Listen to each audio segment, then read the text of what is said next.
வணக்கம். ஏற்கனவே நெல்லையப்பர் கோயிலில் உள்ள ஒரு அதிசயத்தை சொன்னேன். அதாவது அம்பாளுக்கு சுவாமியும் சுவாமிக்கு அம்பாளும் ஒருத்தருக்கு ஒருத்தர் கிஃப்ட் மாதிரி கொடுப்பாங்க அப்படின்னு சொல்லி சொன்னேன். அவர் புடவையும் பூவையும் கொடுப்பாரு. அம்பாள் ஒவ்வொரு நேரத்துக்கும் ஒவ்வொரு விதமான நைவேத்தியம் பண்ணி கொடுப்பா அப்படின்னு சொல்லிட்டு. இப்போ ரெண்டாவது நெல்லையப்பர் சன்னதியை பற்றி சொல்ல போகிறேன். சுவாமி நெல்லையப்பர் சன்னதியில் இரட்டை கருவறைகள் உள்ளன. இதில் பிரதான கருவறையில் நெல்லையப்பரும் அருகிலுள்ள மற்றொரு கருவறையில் நெல்லை கோவிந்தனும் உள்ளனர். நெல்லை கோவிந்தன் நல்ல பெரியவராக நல்ல சயன நிலையில் இருப்பார். சயன நிலையில் இருந்தாலும் அவர் கையை அப்படி வச்சுருக்க இடத்துல சிவன் ஒருத்தர் இருப்பார், பூஜை பண்ணிட்டு இருப்பார். நெஞ்சிலையும் ஒரு சிவன் இருப்பார்.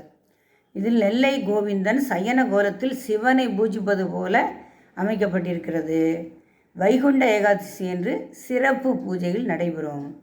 சிதம்பரத்தில் நம்ம என்ன பண்ணுறோம், ஒரு குறிப்பிட்ட இடத்துலேருந்து பார்த்தோன்னாக்க இந்த பக்கம் நடராஜரையும் இந்த பக்கம் பெருமாளையும் நம்ம பார்த்து ஒரே இடத்துல நின்றுட்டு ரெண்டு பேரையும் தரிசனம் பண்ணக்கூடிய ஒரு அரிய வாய்ப்பு நமக்கு அங்கே கிடைக்கிறது இல்லையா. அதே மாதிரி திருநெல்வேலிக்கு போனால் நெல்லையப்பரையும் கும்பிட்டுக்கலாம், பக்கத்தில் இருக்கிற நெல்லை கோவிந்தனையும் கும்பிடலாம்.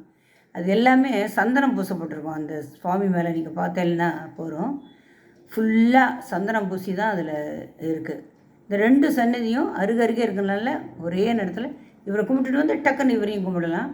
அப்படி ரொம்ப அழகாக இருக்குது. நீங்களும் போய் நெல்லை கோவிந்தனையும் நெல்லை அப்பரையும் தரிசனம் செய்துவிட்டு வாருங்கள்.